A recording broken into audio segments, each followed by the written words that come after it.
Hi, my name is Sierra Drew, and this is my 2019 climb of the Sierra High Route, a year that saw 230% snowpack. What is the Sierra High Route? It's 195 miles of cool, crisp, clean, clear mountain air, 115 miles of cross-country traversing, and 38 mountain passes. The High Route isn't for everyone, but if it's for you, I hope that you go out there and get it.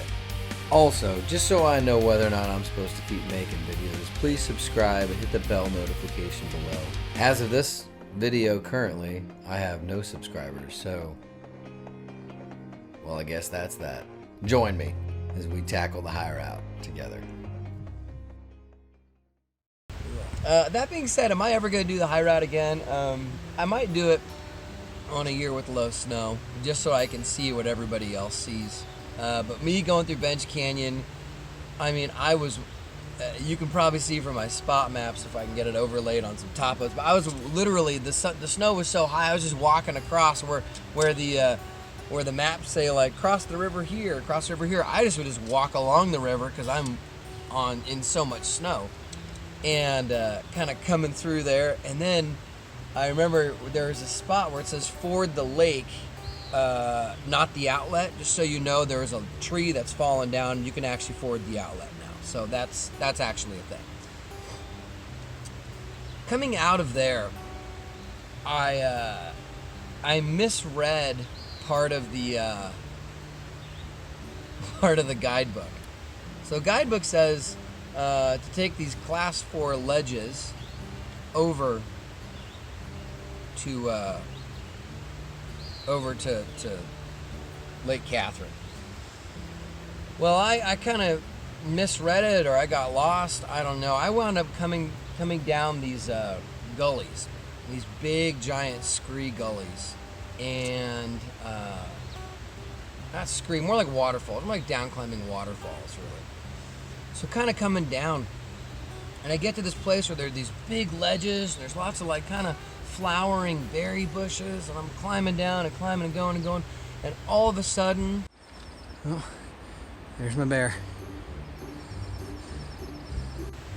Boom. I saw my first bear. I'd done over 500 miles of backpacking last summer, never saw a bear.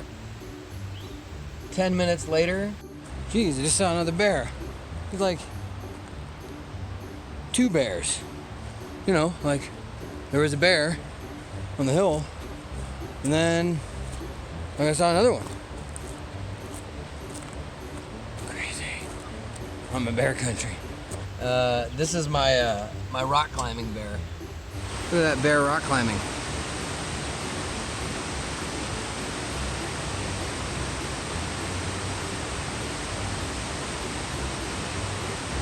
That is crazy. He ran up that cliff face. And then literally just a few minutes after that, I saw a third black bear. So 2 brown bears and a black bear. And pretty soon we were off. We were talking bears. I saw a third bear. It was a black bear. It was a pretty big one too. Telling you, this is just some wild country out here. There are like 15, no joke, 100 to 200 foot tall waterfalls. There's bears everywhere. Getting to here from way up there, it was an absolute labyrinth. Like there was no trails, there was no signs, there was no markers, there wasn't even a footprint. There was just rock climbing bears. And apparently tons of mosquitoes now. But there is good news. So here's the good news. The good news is I found a ginormous fire pit and a truckload of firewood ready to go, which is great because my feet have been wet since I crossed the river at 9 a.m. My feet are awful. So here's what I got. I got mosquitoes. I can live with mosquitoes. I got 3 bears, probably more. They were definitely more scared of me than I was of them. So, and I'm gonna have a fire, all that sort of stuff. Let's just say all the bear stuff does fit into the bear can, and that will be placed Dear God, make me a bird so I can fly far, far, far away.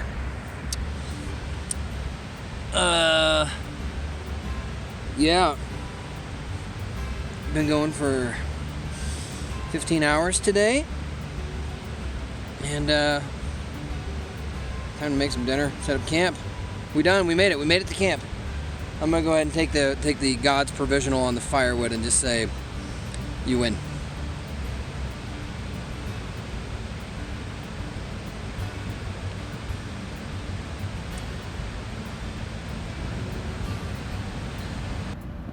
I was thinking about my wife today when I saw those bears, because she almost walked into a bear den and I saved her life. She'll attest to that. She will. There she is, getting ready. The rare Nicole Littlejohn's in the woods. The rare. It's like fucking less than Bigfoot. She just slept out in the forest. If you call that sleeping. Yeah? Yeah. You don't call that wrestling with Sleeping Drew? It was like, I was like, So you're sleeping with a wild animal in there. gosh.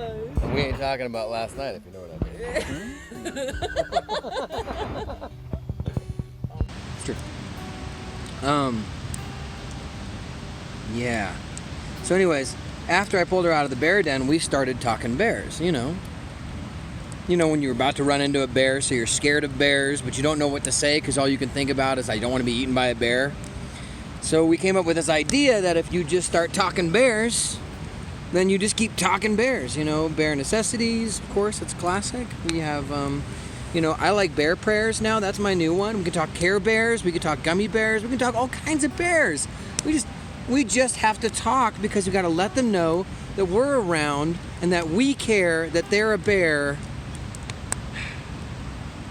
Feeling chatty, but nobody to talk to out here. So I guess I'll just sit around the campfire and sing my Talking Bears song. Talking bears. I'll be talking bears all night because I still do have a mild fear of bears. So, yeah. I'm talking bears. Saying bears in my prayers anywheres, because I don't want to see any bears. But who cares? I do. And this is right where all these headwaters are at. So this is headwaters country. And 3 different giant rivers all flow. They all start right at this one spot. And there's ledges, and there's bears, and there's berries, and giant campfire ring. Looks like 20 people had camped there at some point in time. I can't imagine 20 people ever getting over those hills. Good morning from the best campsite in the world. And it was the best sleep I've gotten this whole time. And it was really nice, really nice. Today's gonna be kind of a chill day for me. So I put in that one big day a couple days ago, 18 hours, and yesterday was 14 or 15 hours, so I've actually bought myself a little bit of time. So today I think I'm just gonna kind of go slow, relax, really focus on eating and drinking water and just recovering and enjoying myself. So yeah, good morning. Today's the 9th. Anyway, probably the most beautiful campsite I've ever seen. So if you want to fight your way to get there, it's worth it, in my opinion. Next morning, got up and really felt good. I really ate a lot of food, got a lot of good rest. One thing I laughed about was later on in the trip, I read a trip report where somebody said from a mostly failing Sierra high route attempt, and they said that alpine start was a must. No, and they said ice axe is a must and crampons. They said crampons, ice axe, and alpine starts are all a must. I thought this was hilarious because generally speaking, you can't do alpine starts because on the high route, you don't have a trail, first of all, so hiking in the dark is kind of dumb. 2, you have to hike 2 2 points. You have to say, I'm going to go over here, and that's the direction I'm heading in. And you have to be able to see a quarter mile to be able to really, or whatever, to be able to see where you're going. So alpine start, to me, on the high route would be just like, you'd get yourself lost so quickly, and you get yourself into so many bad situations. So kind of ridiculous, in my opinion. Anyway, so I get up, and it takes me 6 hours to go 4 miles. And that canyon back in there, I mean, I got lost so many times and just confused, and I didn't know where I was, and just kind of kept battling and battling. And finally, I come up out of this big canyon area, and much larger than anything I had kind of anticipated from the contour lines. And I come out on top of Lake Catherine, and right there in front of me are Banner and Ritter, and it's I got this great little flat spot, and I thought, you know what? It's 2 o'clock in the afternoon. I'm feeling good. I'm gonna go for it. All right, so we made it to the Banner Ritter saddle. This is Lake Catherine, that place where I saw some campground that was not completely iced over.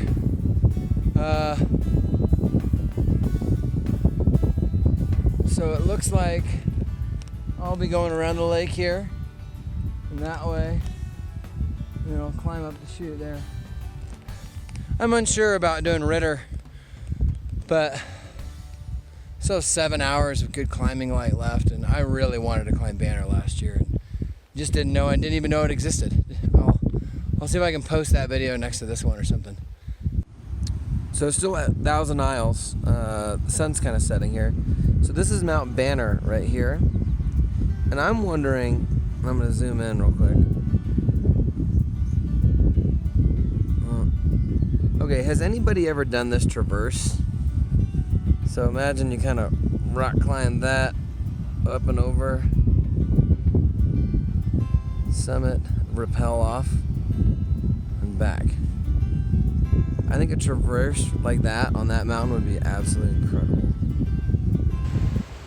So I actually went to go climb, and I thought about it. Really, I wanted to climb Banner. That was actually the mountain I wanted to climb, but I knew that Ritter would probably be more difficult, and I wanted to climb both. So I elected to go climb Ritter first, in case I climbed Banner and then thought I would try to get Ritter later. I thought that probably wouldn't be a wise decision because Ritter looks so much more technical. Hey guys, so we are up on Banner. You can see there's the lake down there. My path takes me down this ice field here. It's almost vertical. It's not too bad. You can see it kind of goes down to a little bowl down there. I don't know if you can catch that. And I've got on some micro spikes, so it should be okay. I mean, it's like 500 feet or so to the saddle. So what you can see here is that I cut a line of snow tracks. And the reason I couldn't go up higher, because that crack in the ice, it's called a bergschrung. It's where the glacier starts pulling off from the mountain. And those things can be like 200 feet deep or something. So you can see there's bergschrungs kind of everywhere along the side there. So it didn't make any sense to continue climbing up. Then I was also aware of the fact that on my way down, even if I could have found it, it would have been hard to navigate it, and the snow is going to be a lot sloppier. So what I did was I elected for down climbing on the rocks and getting a real straight path over to here. That way I can just walk up this like slopey mound, and really it's no big deal. And those steps I kicked 5 times, like this. I really took some effort on that. And the reason for that is because when I come back down, it may be sloppy or maybe icy. So I just wanted it to be stable. So for winter mountaineering, that's kind of one of the big things you're looking for, right? You got to plan for if something goes wrong up there, and I got to try to find my way back in the dark, it needs to be really obvious. So that's just one of the things that mountaineers kind of do, just to manage the risk a little bit more. So Here's your lesson in route finding and kicking ice steps. Anyway, so I go up Mount Ritter and I want to let you guys know that I was unaware that climbing the ridge line that you can see from my spot map, I don't know if I'd call it the west ridge or northwest ridge. Probably call it the northwest ridge. I free soloed it. Probably did a few 5.6, 5.7 moves with a lot of fresh air. Because of the snow, all I had was micro spikes, and I did not have my trekking poles, so I wound up using a rock as an anchor to get across some of the face lines, snow on Mount Ritter. Eventually got to the top, made it to the summit of Mount Ritter. 11 minutes faster than I thought I would. It's 5:49, so hopefully it'll give me an hour to get down. It's really hard. I'll say that it was exceptionally more difficult than I was expecting. Took me about an hour longer than I was hoping, because I didn't really have like a route idea. I just kind of came down, and you can see it's kind of yeah, here we are, summit of Mount Ritter. There's Banner over there. I was gonna do a little sunset summit of that because it's got no real snow on it. It's just kind of a walk up, so we'll see if I can get that one. But boy, yeah, tough day. And then got lost coming down, trying to find my little line that I had gotten through on. So I wound up climbing through 3 or 4 of the wrong canyons, and then right as the sun was setting, I found this little ledge that I had placed a cairn on, and I saw that ledge and I just made a beeline for it. Came out of there, came down, climbed down the mountain, and when I got to camp, I knew that I'd pushed it a little bit too hard. I don't know why I do it. I don't know why I like to push it so hard. No, it's just all in fun and games until it's just not.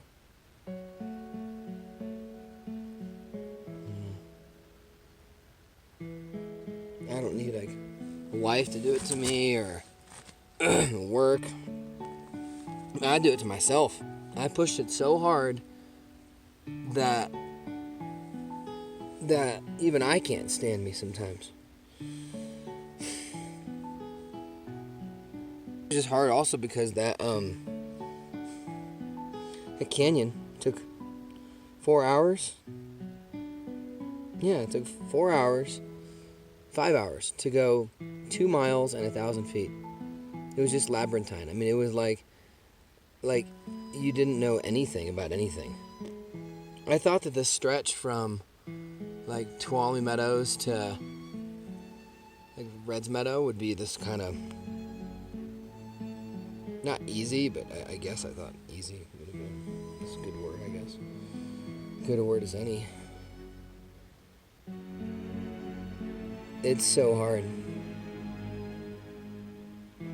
Now, I didn't have to go and do Ritter today, which is like a mountain anyway. Like, it's like a thing. Like, there is no even remotely easy way up that mountain, but even without that, today would have been hard enough. Now, Banner, right next to it, that would have been simple. And I just had a feeling that if I did Banner first, I would have tried for Ritter second, and I would have had an epic, so I didn't want to do that. And I'll come back for Banner another time. Anywho, that's my story. Sticking to it. Looking forward to hopefully getting into Red's Meadow tomorrow. I think I might go into town and have like a steak or something. Maybe relax. I was making fun of myself earlier today because I was going to skip the mountain and do what I did last time, which was go into town and see Nicole and take an Epsom salt bath and get a massage and But no. My logic for climbing the mountain was you'd rather have an Epsom salt bath than than climb a mountain. And I can honestly tell you, if you're questioning whether or not you should have an Epsom salt bath or climb a mountain, when you're done climbing the mountain, you will know that an Epsom salt bath is right for you. That's right. All right, well, fortunately for me, I am at an amazingly beautiful place here. Lake Catherine is stellar. I'll do a panorama of it in the morning. It's about as good as it gets. So that's that. This is what I look like after a long and harrowing day.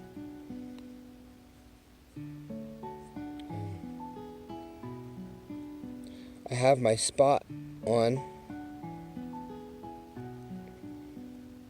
which tracks my movements every 10 minutes. I'm really glad that Nicole doesn't know how to read contour lines.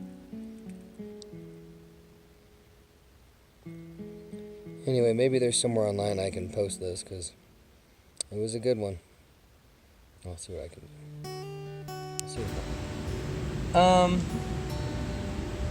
I don't think that it was a wise decision to climb Mount Ritter during this time of year with that much snow. It was pretty dangerous. I would have liked to have had an ice axe on Mount Ritter, quite frankly. So with the amount of snow, with the general difficulty